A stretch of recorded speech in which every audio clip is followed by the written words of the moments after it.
날이 이렇게 갑자기 추워지고 또 눈도 많이 왔었습니다. 그리고 오늘도 보니까 날이 좀 음산해서 썰렁한 느낌이 나는데 따뜻한 주님의 사랑, 주님의 위로, 주님의 축복이 우리의 심령을 따뜻하게 하고 우리의 삶을 더욱더 풍성하게 하실 줄로 믿습니다. 오늘 우리는 이 세상을 살아가는데 특별히 우리의 삶을 돌아볼 때 우리는 하나님께로부터 은혜를 받은 자라는 사실을 우리는 고백하지 않을 수가 없습니다. 지나온 우리의 삶을 돌아볼 때에도 모든 것이 하나님의 은혜였고 또 우리의 삶을 돌아볼 때에 우리에게 필요한 은혜, 필요한 축복들을 허락하셨기에 오늘 우리들이 존재한 줄로 믿습니다.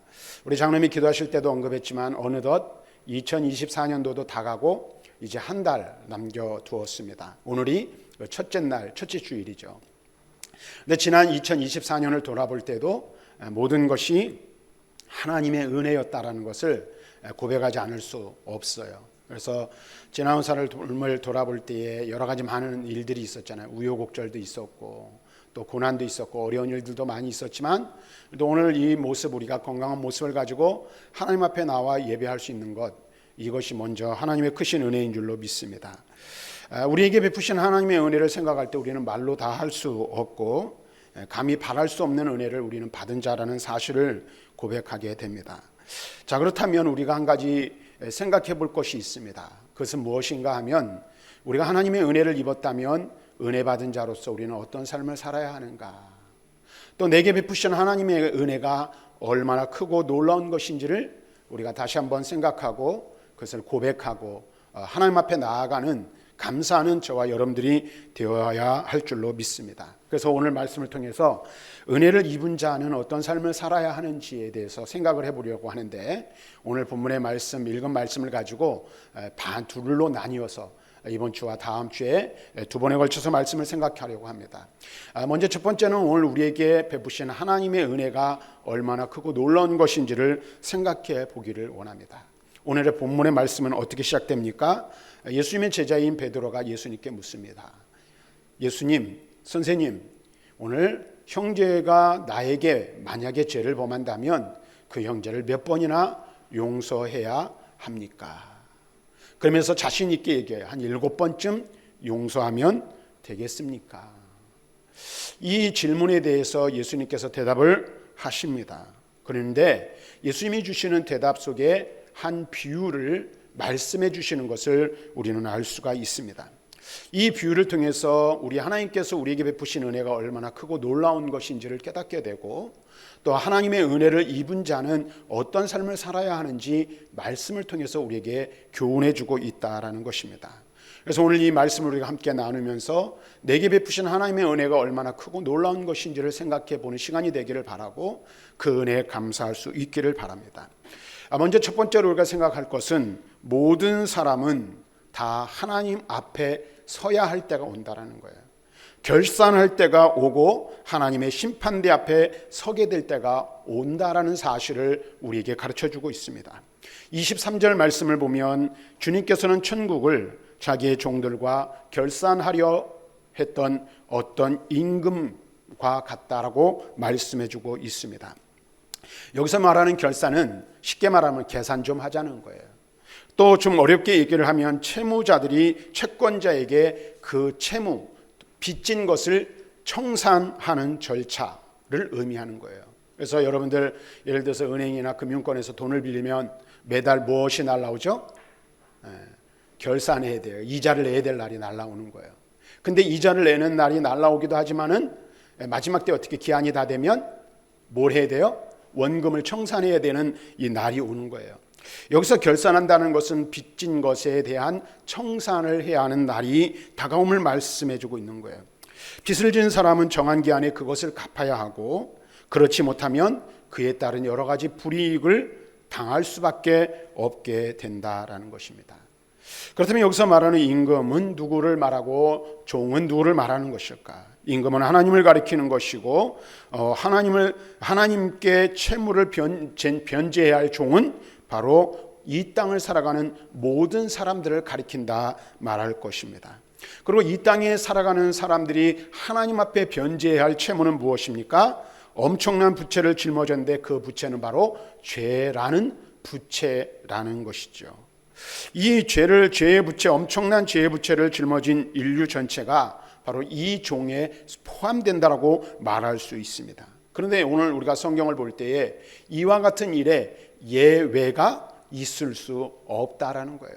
이 땅을 살아가는 모든 사람은 다 죄를 범했다라고 바울은 로마서 3장 23절에 말하고 있고, 그에 따라 사람은 누구나 하나님께 갚아야 할 부채가 있다라는 사실을 말씀해 주고 있습니다. 그런데 더 독특한 것은 이 부채는 무엇으로밖에 갚을 수가 없어요? 죽음으로밖에 갚을 수 없는 부채라는 거예요. 왜 그럴까요? 로마서 6장 23절에 바울이 말하는 것처럼 죄의 싹슨, 죄의 값은 사망이기 때문에 그래요. 우리 죽음으로서만 이 부채를 갚을 수 있어요. 그런데 여러분 한번 생각해 보십시오. 죄에 대해서 이야기할 때 많은 사람들은 그렇게 생각합니다. 죄는 나와 상관이 없다라고 생각하는 사람들이 많아요. 내가 무슨 죄를 졌는가? 내가 왜 죄인인가 말할 수 있다는 거예요. 자기는 죄가 전혀 없다고 생각하기 때문에 이 죄는 죄의 실상에 대한 무지에서 비롯되는 현상이라는 거예요. 그러니까 자기 자신이 죄인인 것을 알면 은혜예요, 사실. 근데 죄를 알지 못하는 것은 무엇 때문이에요? 죄에 대한 실상을 알지 못하기 때문에 더 큰 죄를 짓게 된다는 거예요. 그리고 그것뿐만 아니라 모든 인류의 문제가 바로 이 죄를 제대로 알지 못하는 데 문제가 있다라는 것입니다. 그런데 우리가 분명히 알아야 될 게 있어요. 오늘 말씀을 통해서 무엇을 깨닫습니까? 이 땅을 살아가는 모든 사람들은 다 죄인이며 이 죄의 문제를 해결하고 또 죄의 문제를 해결하고자 하기 위해서 하나님의 심판대 앞에 반드시 서야만 한다라는 거예요.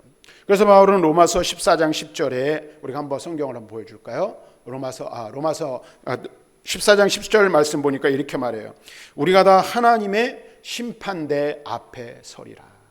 그러니까 이 땅을 살아가는 모든 사람들은 죄의 문제를 해결하기 위해서, 죄의 값을 치르기 위해서 하나님의 심판대 앞에 설 수밖에 없다라는 거예요. 근데 여러분 이 땅에서도 한번 생각해 보십시오. 사람이 법정에 서게 되는 경우들이 종종 있어요. 근데 법정에 서게 되는 종류가 두 가지죠. 하나는 죄를 져서 죄에 대한 판결을 받기 위해서 법정에 서게 되고, 한 번은 증인으로 서는 경우들이 있어요.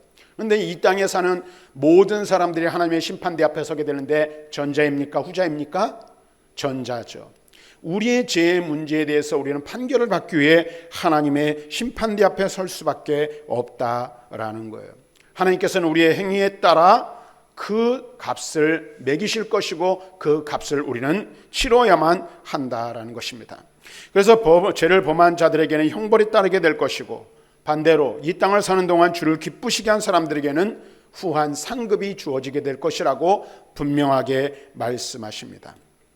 어쨌든 모든 사람은 자신의 인생의 마지막 법정인 하나님의 심판대 앞에 서야 한다라는 거예요. 그래서 우리가 그것을 부인하든 혹은 부인하지 않든 변하지 않는 한 가지 사실이 있죠. 그것이 무엇입니까? 인간은 두 가지 종말을 맞이한다는 거예요. 첫째는 무엇입니까? 개인적인 종말이에요. 그래서 우리 모든 사람은 이 땅을 사는 동안에 이 땅의 수고와 슬픔을 뒤로하고 육체적인 죽음을 맞이할 수밖에 없는 존재들이 우리 인생들이에요. 그래서 제가 그 농담 비슷하게 얘기하잖아요. 우리는 다 어떤 인생이다? 시한부 인생이에요. 시한부 인생.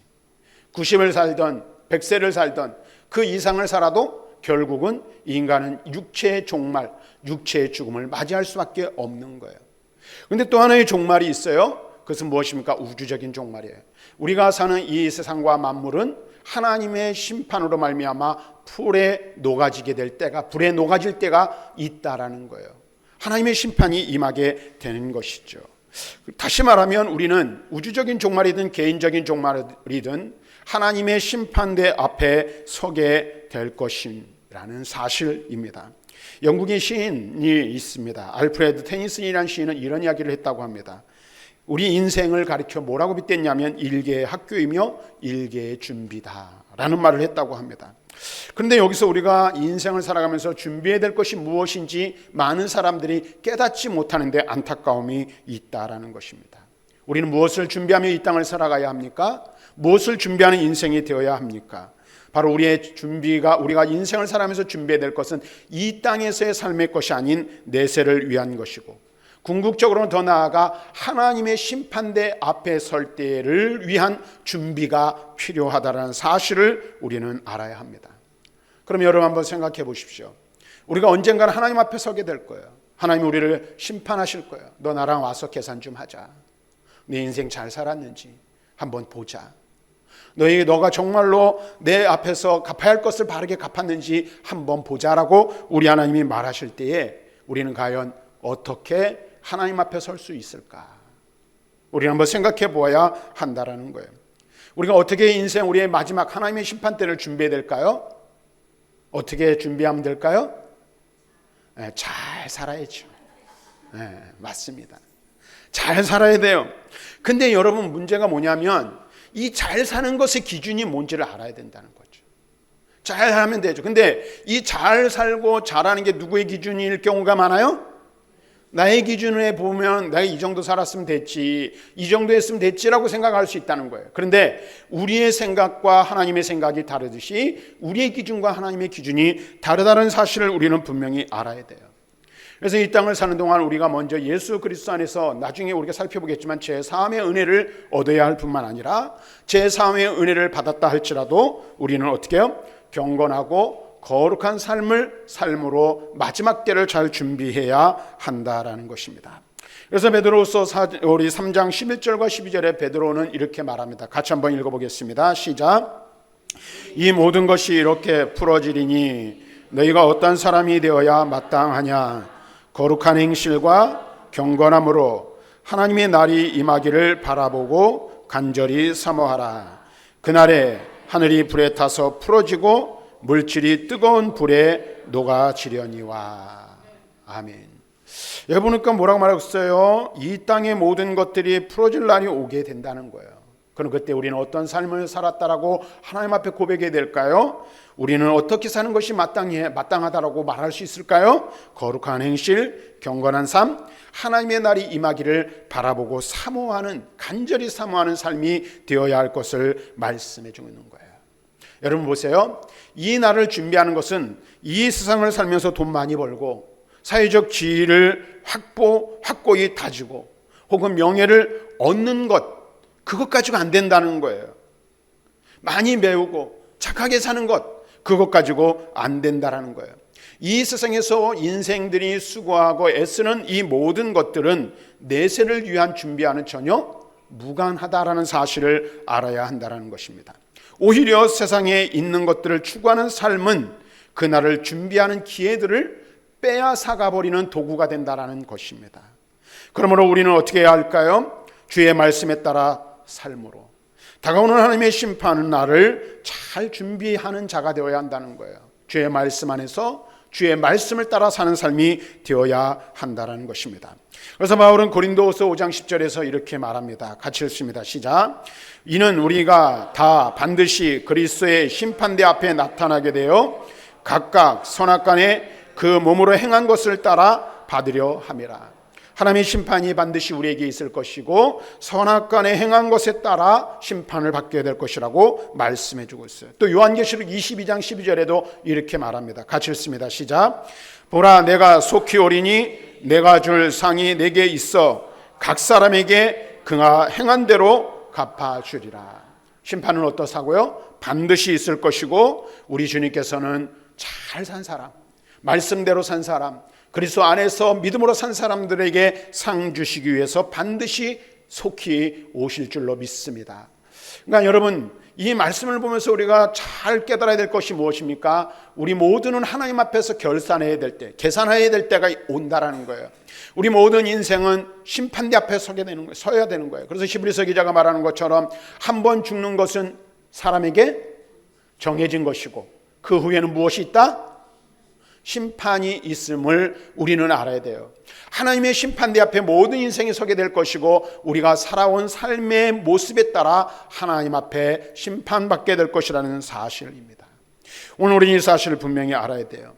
결산할 날이 반드시 올 것입니다. 그리고 우리는 그 날을 잘 준비하는 삶을 살아야 할 것입니다. 그런데 바로 여기에 우리 인생에 문제가 있다는 거예요. 어떤 문제가 있습니까? 인간은 그 누구도 자기 자신을 스스로 구원할 수 있는 능력이 없다라는 거예요. 오늘 우리는 이 사실을 알아야 돼요. 오늘 24절 말씀을 보면 임금에게 한 종이 끌려옵니다. 잡혀오는 거예요. 그런데 이 종에게는 어떤 문제가 있습니까? 결산을 해야 되는데 어떤 문제가 있어요? 빚이 있어요. 어떤 빚? 1만 달란트를 임금에게 빚진 종이 있는 거, 종의 이야기를 하고 있습니다. 근데 여러분 1만 달란트 하면 한 돈 10,000원 정도 되는 것 같죠? 그게 아니에요. 이 1만 달란트의 가치가 어느 정도냐 하면, 한 달란트가 얼마냐 하면 그 예수님 당시에 6천 데나리온이에요. 근데 우리가 여러분들이 이제 300데나리온의 그 마리아가 이 한 여인이 예수님에게 향유를 부은 그것을 통해서 우리가 알고 있듯이 1데나리온은 그 당시에 노동자의 하루 품삯이에요. 그러니까 6천 데나리온이라는 것은 하루에 6,000명의 임금을 말하는 거예요. 지불해야 될 임금. 그런데 여러분 보세요. 한번 제가 계산을 좀 해봤어요. 6,000명에게 주는 임금이 1달란트예요. 1달란트. 그런데 요즘 품삯으로 하면 이 시급이 이제 최저 시급이 한 10,000원 정도 되니까 10,000원씩 계산해서 8시간 일하면 하루 일당 얼마? 80,000원이죠. 80,000원을 계산하니까 6,000데나리온 하면 약 4억 8천이 돼요. 그리고 1만 달란트를 계산하니까 제가 이게 정확한 계산인지 모르는데 4조 8천억 정도 되는 거예요. 4조 8천억. 이 종이 얼마나 간이 부었는지 임금에게 얼마를 빚진 거예요? 4조 8천억. 이 말은 무슨 말이냐면 4조 8천억 정말로 빚졌다는 얘기가 아니라 그만큼 자신의 능력으로는 갚을 수 없는 부채를 가지고 있다라는 거예요. 그러니까 임금에게 붙잡혀 왔어요. 그런 임금 앞에 엎드렸어요. 그런데 이 사람에게 문제는 무엇입니까?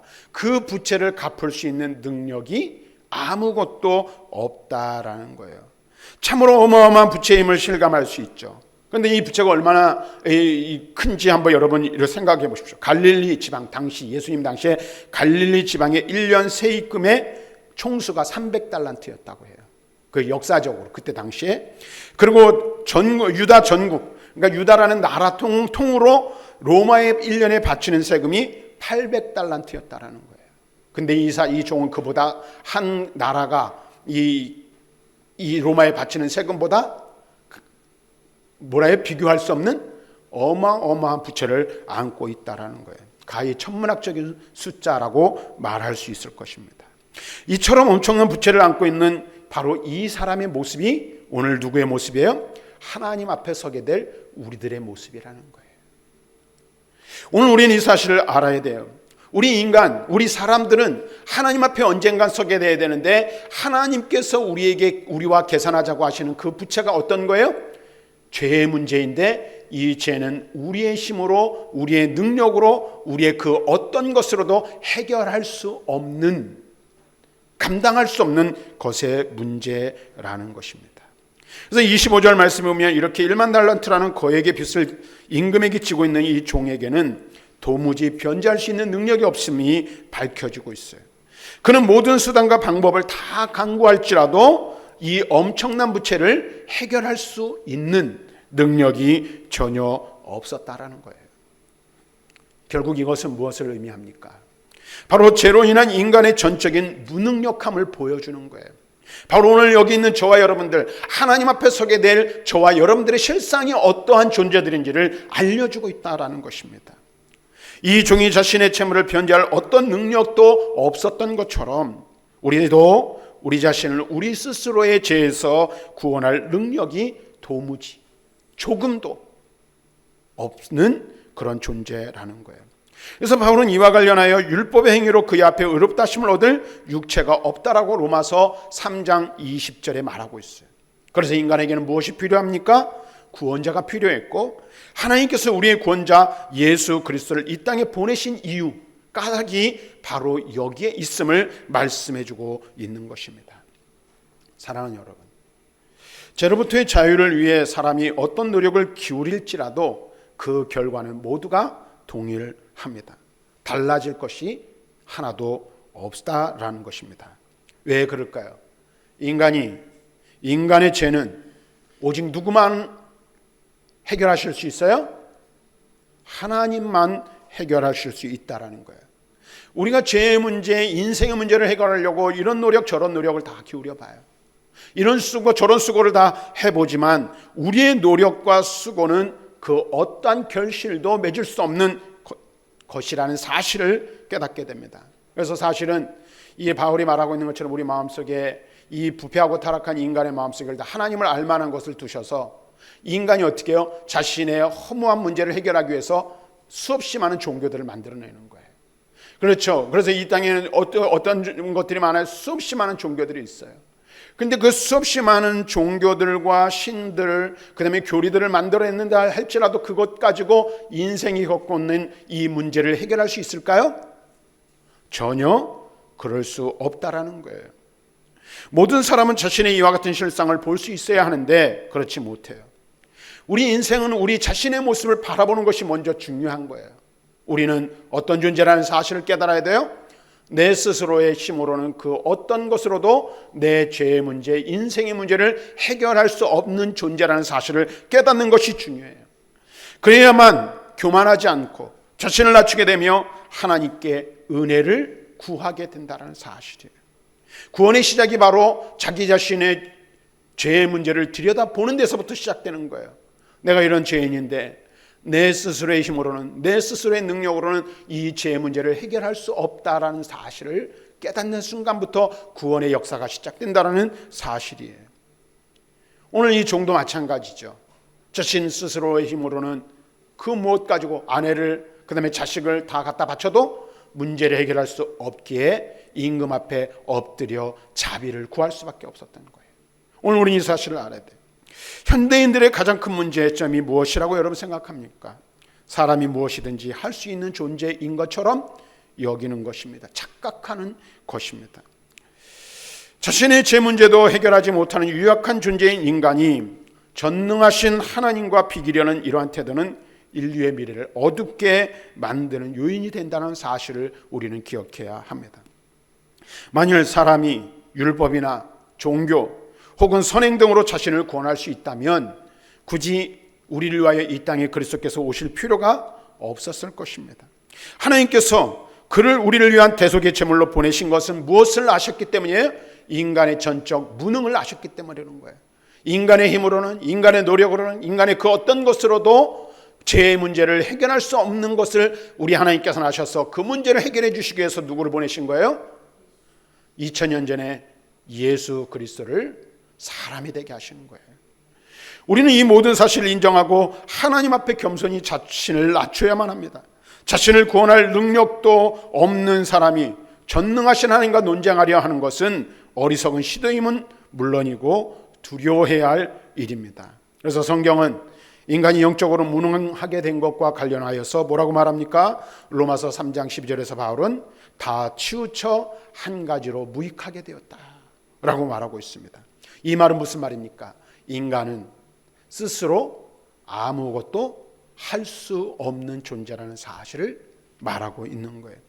육신으로는, 세상적으로는 유능하고 탁월한 사람이라 할지라도 자신의 죄라든지 구원 등과 관련해서는 아무것도 할 수 없는 무능한 존재가 누구라는 거예요? 바로 우리 인간이라는 사실입니다. 우리는 이 사실을 깨달아야 하는 거예요. 그래서 잠언 기자는 우리에게 다음과 같이 말합니다. 잠언 20장 9절 말씀을 같이 읽습니다. 시작. 내가 내 마음을 정하게 하였다. 내 죄를 깨끗하게 하였다 할 자가 누구냐? 이 말은 무슨 말입니까? 자신의 죄의 문제를 해결할 사람은 아무도 없다라는 사실을 우리에게 가르쳐주고 있어요. 그래서 전도서 7장 20절에 전도서 기자는 이렇게 말합니다. 같이 읽습니다. 시작. 선을 행하고 전혀 죄를 범하지 아니하는 의인은 세상에 없다라는 거예요. 세상에 아무도 없다라는 거예요. 의인은 없나니 단 한 사람도 없음을 말하고 있는 거예요. 그래서 우리에게 필요한 것이 있습니다. 그것이 무엇입니까? 바로 하나님의 자비와 긍휼, 하나님의 은혜가 우리에게 필요한 것입니다. 그리고 하나님께서는 전적으로 무능한 우리에게 우리의 힘으로는 감당할 수 없는, 우리의 힘으로는 해결할 수 없는 놀라운 일들을 행하셨고 은혜를 베푸셨다라는 사실이에요. 그래서 저와 여러분들이 예수 믿어 구원받은 것은, 우리의 구원은 하나님의 긍휼하심이 이루신 하나님이 우리에게 주신 하나님의 선물이라는 사실을 우리는 꼭 기억해야 합니다. 27절 말씀에 보면 이 종이 어떻게 합니까? 갚을 수 있는 능력이 없어요. 처음에는 임금이 말합니다. 저 사람, 저 친구, 자식, 저 친구, 부인 다 끌어다 내 종으로 삼아. 근데 그것 가지고 될 수 있어요? 될 수 없는 거예요. 그래서 이 종이 할 수 있는 일은 오직 한 가지밖에 없는 거예요. 뭐예요? 임금님 앞에 나 엎드린 것밖에 없는 거예요. 왜? 자신의 힘으로는 아무것도 할 수 없기 때문에 그런 거예요. 그래서 엎드려 뭐합니까? 간청합니다. 그런데 그 종의 모습을 바라보는 임금의 마음에 어떤 마음이 들었어요? 불쌍히 여기는 마음이 든 거예요. 그리고 불쌍히 여기는 그 마음으로 인하여 그 종의 빚을 다 탕감하여 주기로 결정을 하는 것입니다. 다시 말하면 임금은 1만 달란트 빚진 종의 딱한 처지를 보고 긍휼을 베풀어 무조건적으로 아무 조건 없이 모든 빚을 탕감하여 준 것입니다. 이것은 바로 제 부채를 갚는 일에 전적으로 무능한 인간에 대한 우리 하나님의 긍휼하심을 우리에게 말씀해 주고 있고, 우리의 구원은 무조건적인 하나님의 은혜로 주어진 것임을 우리에게 나타내 주고 있는 것입니다. 여기서 우리는 절박한 심정으로 회개하는 죄인들을 향한 하나님의 마음을 알게 되는 거예요.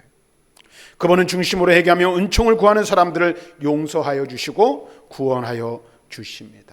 그런데 여러분 보세요. 또 한 가지 놀라운 사실은 내 스스로가 죄인이라는 것을 깨닫고 내 죄의 실상을 들여다보고 내가 내 힘으로는 이것을 할 수 없어서 하나님 앞에 엎드릴 수밖에 없는 이 일까지도 사실은 누가 하신 거예요? 내가 한 것이 아니라 하나님이 하시는 일이에요. 그래서 우리 안에 성령께서 역사하셔서 성령이 깨닫게 하시는 은혜로 내 죄의 실상을 들여다보게 하시고 내 스스로의 힘으로는 내 스스로의 그 어떤 것으로도 내 죄의 문제를 해결할 수 없다는 사실을 깨달아 하나님 앞에 납작 엎드리게 하시는 그 일도 하나님께서 하시는 일이라는 사실이에요. 오늘 우리는 이 사실을 분명히 알아야 돼요. 우리 자신이 얻은 구원이 하나님께서 우리를 불쌍히 여겨 내리신 은혜와 긍휼의 선물임을 우리는 잊지 말아야 한다는 거예요. 그래서 바울은 에베소서 2장 4절과 5절 말씀에서 이렇게 말씀하고 있습니다. 같이 읽습니다. 시작. 긍휼이 풍성하신 하나님이 우리를 사랑하신 그 큰 사랑을 인하여 허물로 죽은 우리를 그리스도와 함께 살리셨도다. 여러분 보세요. 바울은 뭐라고 말하고 있냐면 우리 빚진 죄의 부채를 가지고 있는 인간의 상태를 뭐라고 말하냐면 죽었던 자로 묘사하고 있는 거예요. 죽은 자는 말이 있습니까? 말이 없어요. 죽은 자는 감각이 살아 있습니까? 없습니다. 반응하지 못해요. 근데 죽었던 우리를 살리신 거예요. 그리고 은혜를 베푸신 거예요. 긍휼을 우리에게 주신 거예요. 그래서 8절에 바울은 우리의 구원을 뭐라고 말합니까? 하나님의 선물이라고 분명하게 선언하고 있습니다. 다시 말하면 저와 여러분들이 죄의 문제를 해결하고 구원받은 것은 오늘 우리가 값을 지불하고 우리가 무엇을 해서 얻은 것이 아니라 전적인 하나님의 은혜요, 하나님의 은혜의 선물임을 말씀해주고 있습니다. 만약에 우리가 무엇인가를 주고 우리가 구원받았다면 그것은 뭐예요? 선물이 아니라 거래일 뿐이라는 사실입니다. 우리가 얻은 구원은 그러나 그것과는 전혀 무관한 것입니다. 우리가 얻은 구원은 돈으로 살 수 없으며 그 어떤 노력으로도 얻을 수 없는 것임을 분명히 깨달아야 하는 거예요.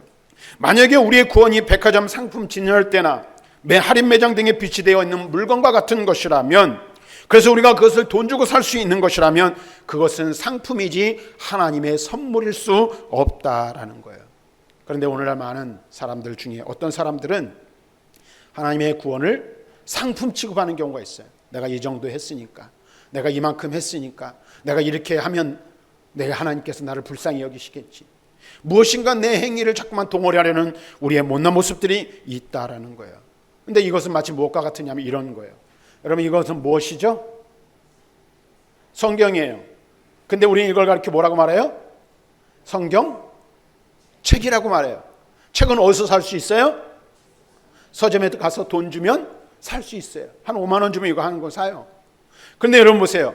어떤 분은 머리가 아프거나 무서우면 이걸 어떻게 이렇게 이러기도 하고, 옆에다 두면 불안하면, 옆에다 두면 마음이 평안해지는 것 같고. 근데 여러분 보세요. 잠깐만 이런 말씀을 드리냐면, 돈 주고 성경은 살 수 있어요. 그런데 그것을 가지고 있다고 해서 그 안에 기록된 하나님의 축복이 나의 것이 되는 것은 아니라는 사실이에요. 우리의 구원도 이것과 똑같다는 거예요. 성경책은 돈 주고 살 수 있지만 성경 안에 담겨져 있는 구원의 진리는 내가 내 것 가지고 살 수 있는 것이 아니라는 거예요. 오늘 노력하고 흉내는 낼 수 있을지 모르지만 구원은 오직 하나님의 은혜로 주어지는 것인 줄로 믿습니다. 하나님의 값없는 은혜로 되어지는 것입니다. 오늘 우리가 이 사실을 분명히 알아야 돼요. 우리의 구원은 믿는 사람에게 주시는 하나님의 선물이에요. 예수를 믿는 사람들에게만 값없이 주어지는 것이 바로 구원이라는 것임을 우리는 알아야 돼요. 우리 성경을 한번 봅시다. 갈라디아서 2장 16절 같이 읽습니다. 시작. 사람이 어렵게 되는 것은 율법의 행위로 말미암음이 아니요 오직 예수 그리스도를 믿음으로 말미암는 줄 알므로 우리도 그리스도 예수를 믿나니 이는 우리가 율법의 행위로서가 아니고 그리스도를 믿음으로써 의롭다함을 얻으려 함이라. 율법의 행위로서는 의롭다함을 얻을 육체가 없느니라. 여러분 보세요. 우리는 무엇으로 구원받습니까? 믿음으로 구원받는 줄로 믿습니다. 율법의 행위로, 사람의 행위로 구원받는 게 아니라 오직 믿음으로 구원받는 거예요. 근데 바울은 에베소서 2장 8절에서 이 믿음조차도 우리에게서 난 것이 아니라고 말하고 있어요. 2장 8절 읽습니다. 에베소서 2장 8절 시작. 너희는 그 은혜에 의하여 믿음으로 말미암아 구원을 받았으니 이것은 너희에게서 난 것이 아니요 하나님의 선물이라. 갈라디아서 2장 16절에 오직 율법의 행위가 아니라 믿음으로 구원받는다고 말하는데 이 믿음은 우리의 행위에서 난 것이 아니요 하나님이 주신 선물이라고 말하고 있습니다. 사랑하는 성도 여러분, 우리는 하나님 앞에 갚을 수 없는 죄의 부채를 가지고 있는 이들입니다. 우리는 이 죄의 부채를 갚을 수 있는 능력이 전혀 없는 전적으로 무능력한 자, 전적으로 부패한 자들이었습니다. 그런데 그런 우리를 하나님께서 긍휼히 여기시고 은혜를 베푸신 것입니다. 하나님께서 우리의 죄의 문제를 그의 아들을 십자가의 죽음에 내어 놓으심으로 우리의 죄의 문제를 해결해 주신 것입니다. 이것은 전적인 하나님의 은혜입니다. 그리고 여기 있는 저와 여러분들은 확신하건대 예수 그리스도를 구주로 믿고 그분을 나의 주인으로 모시고 고백하였다면 저와 여러분 우리 모두는 하나님의 은혜를 입은 자들인 줄로 믿습니다. 이 은혜를 입은 자임을 깨닫고 이 사실을 깨닫고 고백하며 감사의 자리로 나아가는 저와 여러분들이 다 되시기를 주님의 이름으로 축원합니다.